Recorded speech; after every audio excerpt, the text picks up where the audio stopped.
This was in Mangalore, and she had come from Mysore with a few volunteers from Mysore. So in the morning when we went for the games, there were a few new people, and there was this one person who was everywhere, who was doing all these long frisbee throws with Sadhguru, who was in the ball game everywhere, who was pointedly bent upon getting Sadhguru out. Until then, nobody knew who she was. At the end of the program, Sadhguru introduced her to all of us as a Isha Yoga teacher.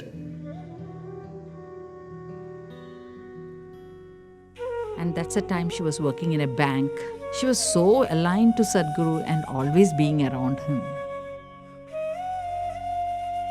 I remember how she shared about her marriage. When I asked Vijji, how did it all happen?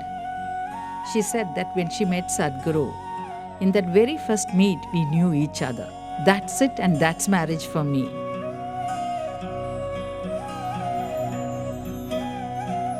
It was a very simple wedding in a small Shiva temple in Irpur Falls.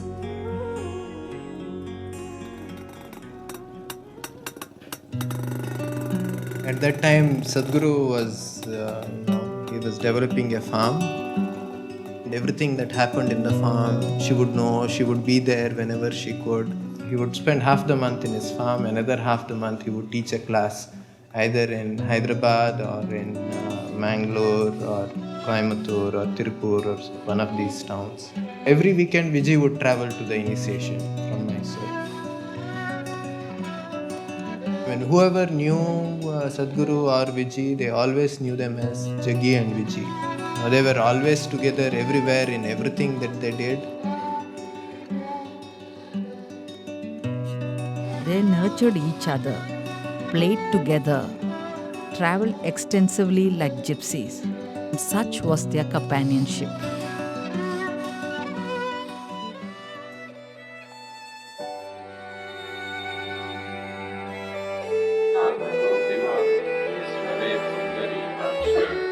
She did yoga only because it means something to me. She didn't do yoga for her health, she didn't do yoga for her well-being, she didn't care about her well-being. She did yoga only because it means something to me. I'm talking about it, so she was doing it. Any number of times she openly spoke about it to people. She wanted to do something that means something to me.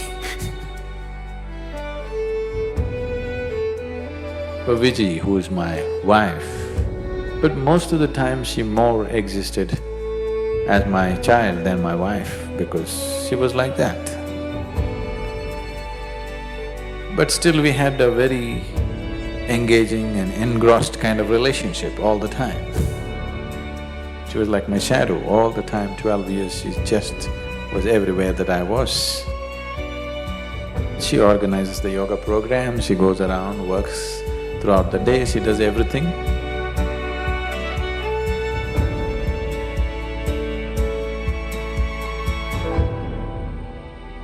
Every time that she saw Sadhguru off, it's not that she will say bye and she'll go back to whatever she was doing.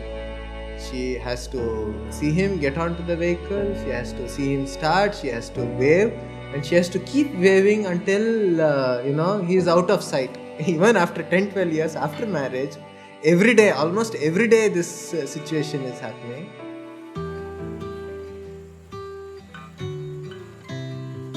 He was very deeply devoted to Sadhguru as a person.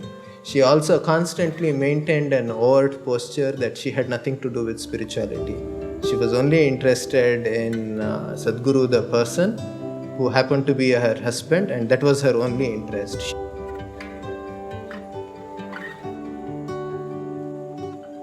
But one can't exist around Sadhguru unless in one way or the other one is deeply committed to one's own spiritual growth. Even though she said that she's not on the spiritual path, it's not for her and all that, I think constantly, right from the beginning, she couldn't help but to make progress on this path.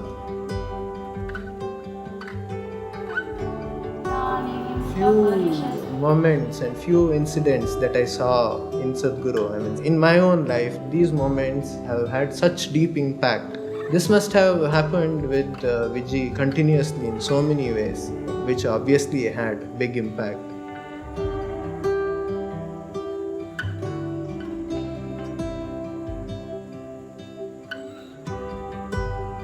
She would go to any extent to kind of stand up for something. Anything that was happening, she was there. Not because Sadhguru was there and she had to be there as a wife and things like that. No, she felt it because she was also equally wanting that good things happen with people and people benefit from Sadhguru and make use of it.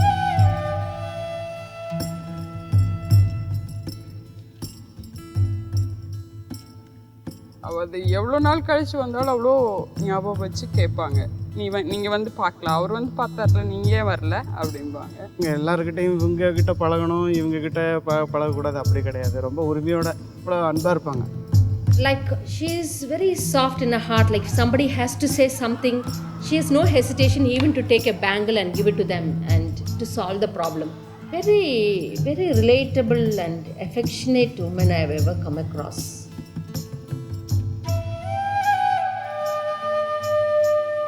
Just like 3 days, 2 days before I had to go to school, I'd be like, Amma, I need to do homework, I need to do homework.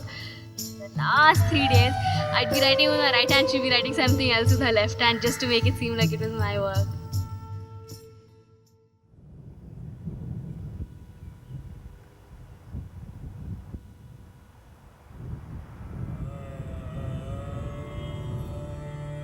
At times, Sadhguru has made this clear to Vijji in many ways that he never really, kind of uses this word or talks about it openly, but to her, he had communicated to her that his disciples, their well-being and what needs to happen to them, it was far more important than what his commitments were to her.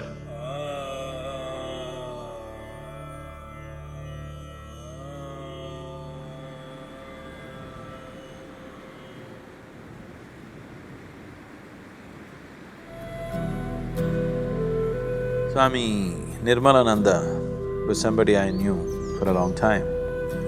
I have met him almost 20 years ago or more in a very strange kind of atmosphere, and ever since then, we've been little dallying with each other. 96 sometime early, we went to BR Hills, me and Vijji went there once. Radhe also was there at that time. We were talking to him and he said, next year, January, when the Uttarayana comes, I want to leave. I asked him why. He said, I've lived as a yogi, but I don't want to live as a rogi. I want to die as a yogi. He was asking me, I really not clear about how to live. He had built a small samadhi for himself. Will it work? What will happen? This and that. That's the first time I opened up to a completely different thing, and I spoke to him certain details about what is it that stops a person from living, what is it that makes a person live. Vijji was there, she was listening to all this and she burst out into tears and she cried and cried and cried. So I just ignored her and continued to speak to him. Then he was also weeping off and on and asking me questions and we went into great detail of many things which usually I've never spoken anywhere. We came down after meeting Nirmalananda, we just came, and just after that place, I parked and I knew she was in some kind of mood. I just stood on the road and it's an incredible view. So I just was standing on the road, Radhe was also playing around there. And she came and fell at my feet and said, I also want to do what he's doing. I was just trying to joke and try to sort of dismiss the whole thing. She was crying and she was saying, I want to go like him. I said, okay, are you willing to do the sadhana? You do it, let's see. I never thought she'll have the perseverance to stick on to it like forever. So I told her a few things, that you do these things, let me see how seriously you do. If things come up to that stage, we will see. From that day, she just went like, She was another person altogether. Suddenly, the last 8-9 months, she became all focused and like that. Because the way she was going, I saw she's going so intensely. And after 2-3 months, she even started talking confidently that she's going to leave in another… Then I tried to slow her down a little bit. And I said, what's the point now? All these 12 years of marriage, we were only traveling. Only now, just then, we just had a place to live. She could call her own and cook and do things, which meant a lot to her, I knew. So I said, what is the hurry? And the girl is just 7 years old. I said, things are working out well for you also, why now? So she said, right now my inside is feeling absolutely beautiful and outside everybody is wonderful to me. This is the time I want to leave. I don't know how long I'll be able to maintain this. All my life I've been confused, feels everything. Right now I'm in a space where I want to be. I want to live like this. So many times in my own ways I tried to slow her down a little bit. The next December came, 96 December. Then we knew Nirmalananda will leave. From there we went on Karma Yatra.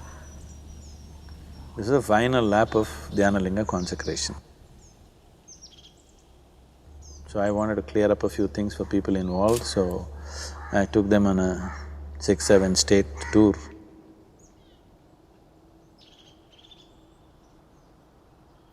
I have nothing much to say. This 12 days trip is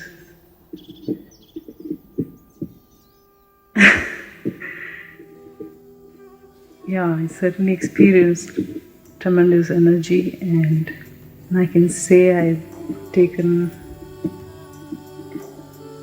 1 or 2 steps towards my growth. And certainly it does help me to be a little more mature person, and I consider myself very lucky to… I only hope that I carry and be of some useful to everyone.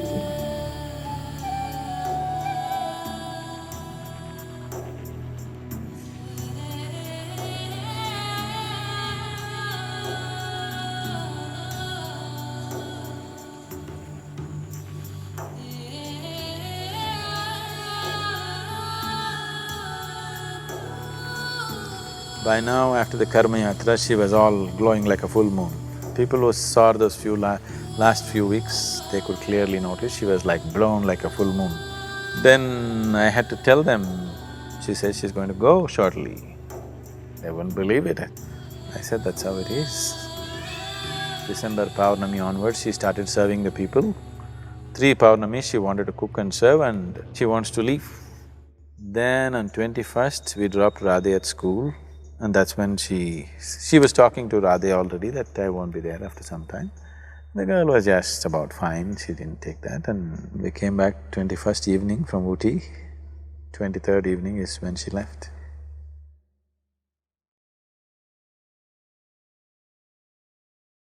Around 8 in the morning, Sadhguru called me and asked me to be with Vijji because she was on a certain sadhana. And that whole day I was with her, meditating and doing several other activities.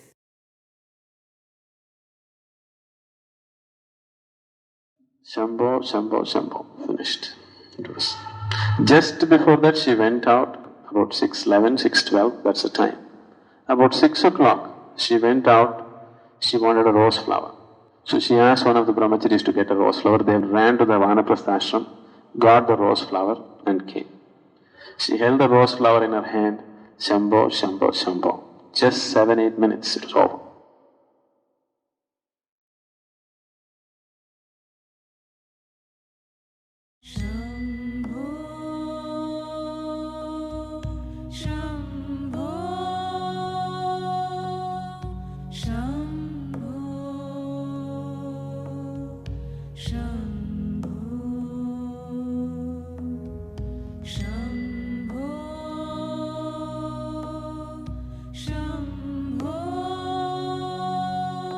was only after 3 days while sitting for a meditation, it really struck me that she had known this coming.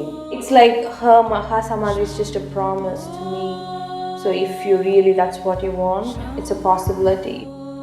Like if you're so intensely seeking something as an ultimate, you can attain it. But definitely Vijji's Mahasamadhi was a tremendous blow to my logical way of looking at life. அது மாதிரி யாருமே பார்க்கல அவங்க. But within அவ்வளோ தீர்வாக இருந்திருக்காங்க, தீவிரமாக இருந்திருக்காங்க. The Mahasamadhi, of course, proves something like that. You know, what was not visible, what was not overtly visible to people's eyes, it's almost like something else worked on. Constantly something else was working with her, and all the time.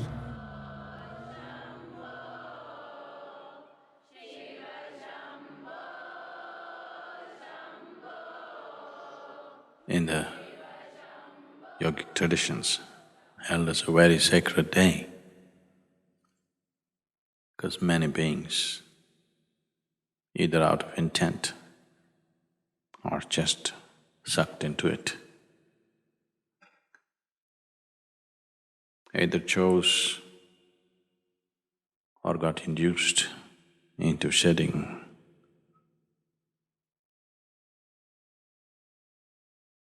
their physical bodies on this day consciously. So many have done this in this tradition. Even here at Isha, we witnessed a great event for Vijji, who had neither any sadhana behind her, nor did she have any great knowledge. With the simplicity of her emotion and the intensity of her focus towards what she wanted, this happened too effortlessly. The effortlessness which even accomplished yogis would go through a little bit of struggle to do such things. It happened too effortlessly. There are many ways to attain. Through pure energy or awareness or absolute selflessness or through devotion.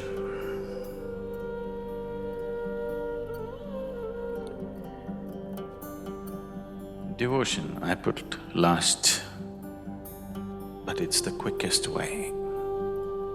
I put it last because the line between devotion and deception is so fine, a lot of people will miss it. As they get more and more overwhelmed with deeper and deeper bursts of energy within them, slowly they become devout. That's good. The wisest ones are always devotees. It's a different kind of wisdom which logical minds can never understand. They grasp life in a different way. Vijji was bursts of devotion and confusion, devotion and confusion. When she held on to a devotional spell for long enough, she made it. That's been the way, that was her way too.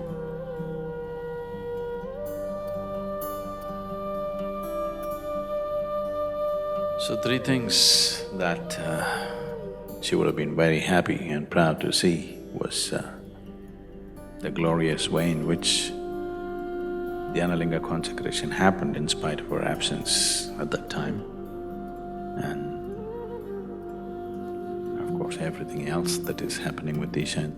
And the last, but for her it wouldn't have been the least, is that her daughter she's become a young woman.